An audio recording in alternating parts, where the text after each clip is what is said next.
आई, माझ्या आयुष्यातली सगळ्यात सुंदर देणगी. आई, आज तुझा वाढदिवस. तुझ्यासाठी काहीतरी लिहावंसं वाटतंय, पण खरं सांगू, तुझ्याबद्दल लिहायला सुरुवात केली की शब्द कमी पडतात आणि डोळे भरून येतात. तू 11वी शिकलेली. त्या काळात मुलींना फारसं शिकवलं जात तर नव्हतं. 10वी झाली की लग्न आणि मग घरसंसार. एवढंच जणू मुलींच्या आयुष्याचं जग असायचं. पण तू मात्र वेगळी होतीस. तुला शिक्षणाचं महत्त्व कळलं होतं. तुझे बाबा शिक्षक होते आणि त्यांच्या विचारांची शिदोरी घेऊन तू आम्हा 4 भावंडांच्या आयुष्याला आकार दिलास.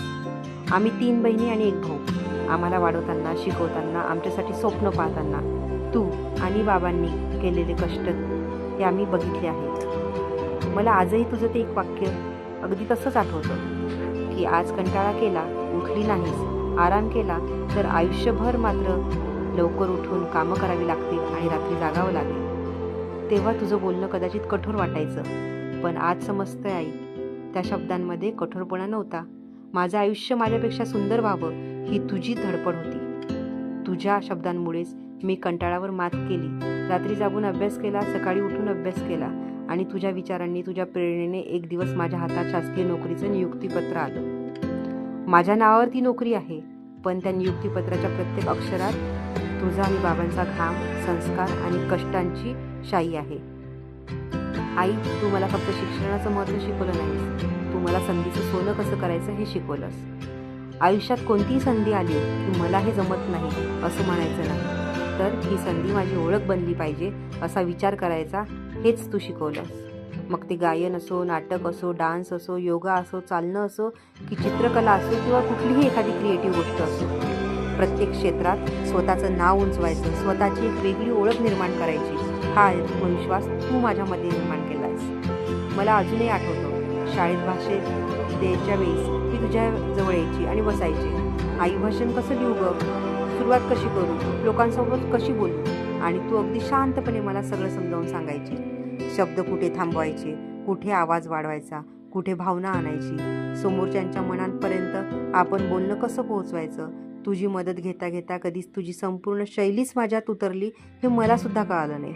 आज जेव्हा लोक म्हणतात, वैशाली तू किती छान बोलतेस गं, किती छान लिहितेस, तेव्हा मला मनापासून वाटतं ही माझी कला नाही, ही माझ्या आईची देणगी आहे.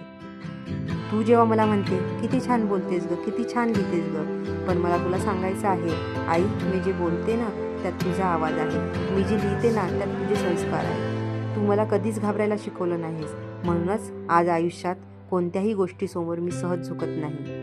अन्याय झाला तर आवाज उठवायचा, चूक दिसली तर गप्प बसायचं नाही, आणि एखाद्याला मदतीची गरज असेल तर शक्य तेवढं त्याच्यासाठी उभं राहायचं, हेही तुझ्याकडूनच शिकले. महिलांबद्दलची तळमळ, त्यांचं दुःख समजून घेण्याची संवेदनशीलता, त्यांच्यासाठी आवाज उठवण्याची ताकद, हेही तुझ्याच संस्काराचं प्रतिबिंब आहे. आई, तू मला फक्त मुलगी म्हणून वाढवलं नाहीस, तू मला एक सक्षम स्त्री म्हणून घडवलंस. आणि हो, तू मला घरकामही शिकवलंस. मी म्हणायचे, आई तू आहेस ना, तू सगळं सांभाळशील, तेव्हा तू म्हणायची, मी आहे म्हणून सांभाळून घेईल, पण सासरी गेल्यावर कोण सांभाळणार. तेव्हा कदाचित तुझ्या या वाक्याचा अर्थ पूर्ण कळला नव्हता, पण आज माझं घर, माझी मुलं आणि माझ्या जबाबदाऱ्या सांभाळताना जाणवतं. आई, तू मला आयुष्यभरासाठी तयार केलं आहेस. मुलांची काळजी कशी घ्यायची, घर कसं सांभाळायचं, माणसांना कसं जपायचं, अडचणीत खंबीर कसं राहायचं आणि स्वतःचंही अस्तित्व कसं जपायचं, या सर्वांमध्ये हे सगळं तू मला शिकवलं. आणि माझ्या आयुष्यातली सगळ्यात मोठी गोष्ट म्हणजे मी कितीही मोठी झाले तरी तुझ्यासाठी अजूनही तीच छोटी वैशू आहे. माझं आजारपण असो, माझं बाळंतपण असो, मुलांना सांभाळायला कोणी नसलं असो किंवा मी अडचणीत असो, तू स्वतःच्या त्रासाचा विचार न करता माझ्यासाठी धावत येतेस. तुझं वय वाढतं आहे, तुला आता आरामाची गरज आहे, तुझ्या शरीराला विश्रांतीची गरज आहे, पण माझ्यासाठी तुझं मन अजूनही तेवढंच तरुण आहे.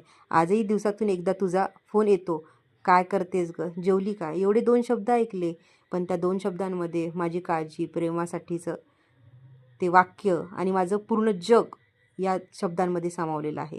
कधी कधी वाटतं, तुझा फोन आला नाही ना तर माझा दिवसच अपूर्ण राहतो. आई, आज मी जी काही आहे ना, मुलगी म्हणून, पत्नी म्हणून, आई म्हणून, एक स्त्री म्हणून, एक कर्मचारी म्हणून आणि सर्वात महत्त्वाचं म्हणजे एक माणूस म्हणून, त्यामध्ये तुझा वाटा सर्वात मोठा आहे. माझ्या प्रत्येक यशामागे तू आहेस, माझ्या प्रत्येक धैर्यामागे तू आहेस, माझ्या प्रत्येक चांगल्या विचारांमागे तू आहेस आणि माझ्या प्रत्येक अश्रूमागेही तूच आहेस. आई, मला माहीत आहे तू माझ्यासाठी आयुष्यभर खूप काही दिलंस, पण तुझ्या त्या सगळ्या त्यागाची परतफेड मी कितीही केली तरी ती कमीच आहे. म्हणून आज तुझ्या वाढदिवशी देवाकडे फक्त एकच प्रार्थना मागेल की तुझ्या चेहऱ्यावरचं हसू असंच कायम ठेवू दे, तुझ्या हाताला कायम बळ दे, तुझ्या डोळ्यातली चमक कायम ठेव. कारण मला अजून खूप मोठं व्हायचं नाही आई. मला फक्त इतकंच मोठं व्हायचं आहे की एक दिवस तू अभिमानाने म्हणावंस ही माझी मुलगी आहे. आणि आई, जर पुढचा जन्म खरंच असतो ना, तर मला काही नको. ना मोठं घर, ना मोठी नोकरी, ना मोठं नाव. फक्त पुन्हा एकदा तुझ्याच पोटी जन्म घ्यायचा आहे, पुन्हा तुझीच मुलगी होऊन. कारण या जन्मात मला मिळालेली सगळ्यात सुंदर भेट म्हणजे माझी आई आहे. वाढदिवसाच्या खूप खूप शुभेच्छा आई.